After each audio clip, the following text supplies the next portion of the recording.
Shoots के में मैं आपके सामने अभी पेश करने जा रहा हूँ यशराज की फ़िल्म कैदी बैंड, जिसमें मैंने एक रोल किया था अदर जैन, यानी जो रणबीर कपूर के भाई हैं, तो उनके फादर का रोल किया था मैंने।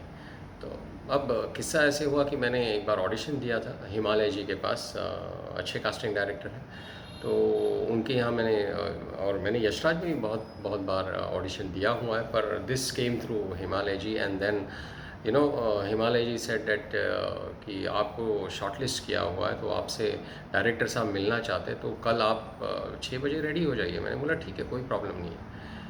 फिर उसी दिन शाम को हिमालय जी का फ़ोन आ गया कि अरे सर, आप पहुँचे नहीं सेट पर, वो यशराज के ऑफिस में। मैंने कहा आपने तो कल का टाइम दिया था। तो बोला अरे वो मेरे से गड़बड़ हो गई थोड़ी, तो अभी आप कहाँ पे हो? और उस वक्त मैं लकीली मैं उस वक्त फोर बंगलोज़ में एक काम के लिए आया था।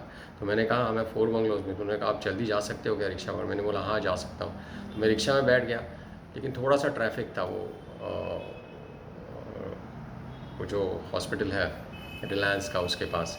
तो मैंने फिर से फ़ोन आया उनका। मैंने कहा सर, थोड़ा ट्रैफिक है, उनको रोकने बोलिए ना। तो आप ज़रूर जा रहे हैं? मैंने ज़रूर जा रहा हूँ। तो उन्होंने वो मैसेज दे दिया कि हाँ वो आ रहे हैं करके। तो फिर मैं यशराज के ऑफ़िस में गया और वहाँ पे मैं खड़ा था ऐसे ही, और फिर उन्होंने कहा यहाँ पे बैठिए करके। तो मैं एक शायद फर्स्ट फ्लोर पे है वो उनका मेकअप रूम जैसा, बहुत बड़ा रूम था। तो वहाँ पे मैं बैठा हुआ था। नहीं, उससे पहले क्या हो गया, तो कहीं से आवाज़ आ रही थी म्यूज़िक की। तो उन्होंने कहा अच्छा सामने जाके बैठिए। तो मैं सामने गया, तो मैंने ओपन किया, तो वहाँ पे वो कैदी बैंड का पूरा ये चल रहा था, यानी ये बैंड के ऊपर है, जो बच्चे लोग बैंड बजाते हैं, म्यूज़िक बैंड। तो वहाँ पे वो म्यूज़िक डायरेक्टर वगैरह सब थे, और बहुत म्यूज़िक ज़ोर शोर से चल रहा था। और शायद वहाँ पे आदर भी था, और एक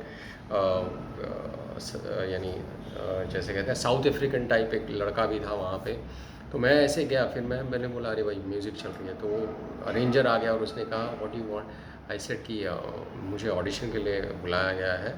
तो उसने कहा यस यस, आप वहाँ पे जाइए बगल वाले में। तो बगल वाले में गया, तो वहाँ कोई नहीं था। फिर वहाँ खड़ा था, थोड़ी देर बाद फिर मिस्टर अबीब फैज़ल की असिस्टेंट आ गई वहाँ पे। तो उन्होंने कहा कि आप थोड़ी देर रुकिए, अभी सर आते होंगे। तो फिर बाद में थोड़ी देर बाद हबीब फैज़ल जी आ गए।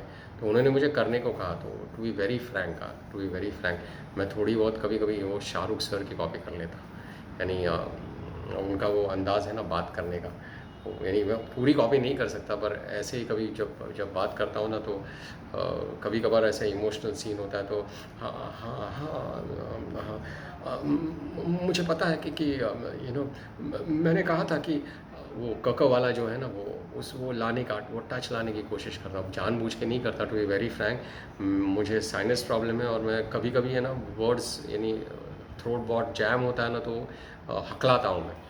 तो मैं वो इमोशनल चीज़ में मैं वो ट्राई करता हूँ कभी कभी, ऐसे ना। देखिए सर, देखिए सर, मैं सच कह रहा हूँ सर, देखिए मैंने मैंने मैंने बहुत कोशिश की थी सर, लेकिन तो ऐसे मैं ट्राई करता हूँ। तो वो उन्हें शायद हबीब सर को अच्छा लगा, और उनकी असिस्टेंट से उन्होंने पूछा कि हाउ डू फील। तो उसने कहा यस। और उसके बाद उन्होंने, और मेरे साथ एक और लेडी थी वहाँ पे, Santosh ji, very good lady. And she, I think she does radio jockey work also. And हम दोनों ने फिर मिलके एक सीक्वेंस किया हबीब सर के साथ, हबीब सर के सामने, और वो भी उन्हें अच्छा लगा। तो उसके बाद आदर आ गए। उन्होंने आदर को बोला, मुझे क्या पता ये, you know, he came and I didn't knew who he was and all. तो उसके साथ हमने एक छोटा मोटा सीन कर लिया, एंड इमोशनल सीन कर लिया। और फिर वो डायरेक्टर साहब ने पूछा ऐसे ही कि कैसे लगा आपका बेटा। मैंने बोला गुड, अच्छा है, बहुत अच्छा है, अच्छा काम कर लेता है। तो उसके बाद फिर मैं चला गया। फिर 3-4 दिन के बाद मुझे, मेरे ख्याल से इसका इनका फ़ोन आया, हिमालय जी का। उन्होंने कहा कि आपको सिलेक्ट कर लिया गया है। अब सोचो आप, यशराज की फ़िल्म के इतना स्ट्रगल करने के बाद, यानी 2015 में मेरा जॉब चला गया। उसके बाद क्या करना है मुझे पता नहीं था। थोड़ा बहुत मैं ट्रेनिंग का काम करता था, पर मुझे मिलता नहीं था इतना काम। ऑडिशंस देता था, पर मुझे काम इतने मिलते नहीं थे, क्योंकि हर एक की अलग स्टाइल होती है। और टू बी वेरी फ्रैंक, यहाँ एक से बढ़कर एक लोग हैं। अगर आप अंधेरी एरिया में आओ, तो आपको पता चलेगा। महाड़ा अभी तो थोड़ा शांत है, बिकॉज सब ऑनलाइन हो गया है। अगर आप महाड़ा में जाओ या फिर आप आराम नगर पार्ट 1, अगर आराम नगर पार्ट 2 या फिर श्री जी के पास जाओ, तो मेजॉरिटी ऑफ द ऑडिशंस सारे यहाँ पे ऑडिशन हाउसेज यहाँ पे ही होते थे उस वक्त। If I am not wrong, MCCC यानी मुकेश छाबड़ा जी का ऑफिस भी वहाँ पे होता। तो इतने सारे ऑडिशंस देने के बाद जब आपको एक यशराज की फ़िल्म मिलती है तो आपको ऐसे लगता है यार अगर ये फ़िल्म चल गई और चलनी भी चाहिए तो आप एज ए फादर, यानी अब मैं 55 का हूँ, उस वक्त शायद मैं if I am not wrong 52 का रहूँगा शायद।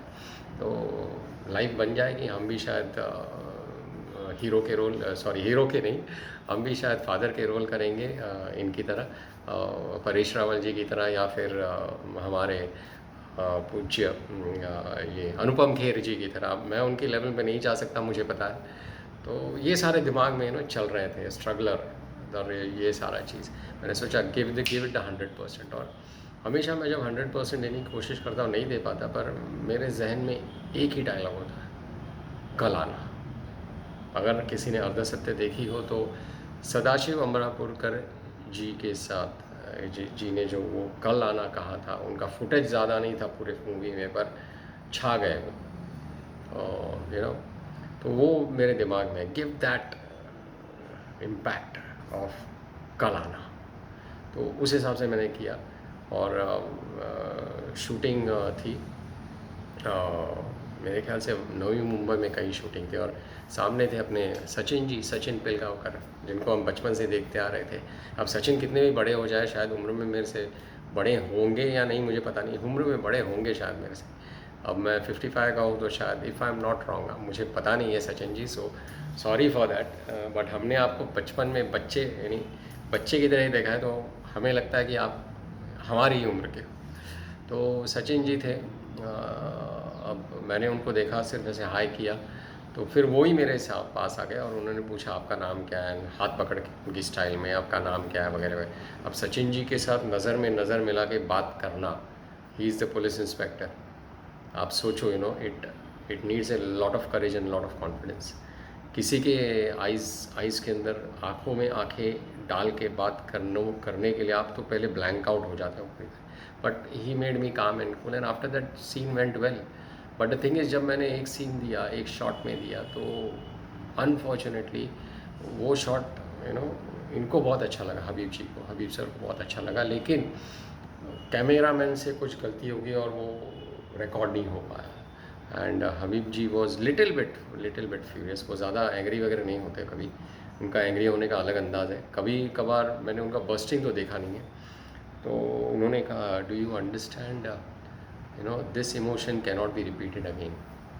सो he said sorry sir and all. फिर से हो गया, फिर से वो take, and it was okay, and then हो।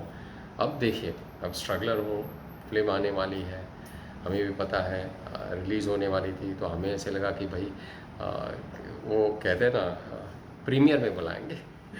तो सब कुछ हुआ, प्रीमियर में नहीं, फिल्म इतनी चली नहीं, टू बी वेरी फ्रैंक, चली ही नहीं फिल्म। शायद उसकी मार्केटिंग ठीक नहीं थी वगैरह वगैरह वगैरह, लेकिन एक स्टैम्प लग गया कि भाई यशराज की फ़िल्म में काम किया। और अगर आप वो फिल्म को देखेंगे, अच्छी फिल्म है। उस वक्त शायद फरहान जी की भी फिल्म आने वाली थी, जो इसी बैकग्राउंड के ऊपर थी, जो कैदी जिनको सालों साल जेल के अंदर रखते हैं, जिन्होंने कुछ किया नहीं है, बाद में जाके पता चलता है कि इस बंदे ने कुछ किया नहीं है। तो उनकी भी एक फ़िल्म आने वाली थी वैसे, तो शायद उस जल्दी में उन्होंने इस फिल्म को फ्लोर पे डाल दिया, और दिवाली के वक्त रिलीज़ हो, दिवाली के थोड़े वक्त पहले रिलीज़ हो गई, तो इतनी चली नहीं या चली ही नहीं फिल्म। बट एक स्टैम्प लग गया यशराज जी का। और अगर आप वो फिल्म के टाइटल्स देखोगे तो आपको मेरा नाम दिखाई देगा, संदीप पेडनेकर। तो बस यही है। होपफुली शायद फिर कभी मौका मिले। उसके बाद ऑडिशंस दिए मैंने यशराज के लिए, पर नहीं बात बन पाई। and hopefully maybe someday I would love to work in one of the Yashraj films, and especially Dhoom, and that too in a prominent role. That's my one of my white list. Thank you very much.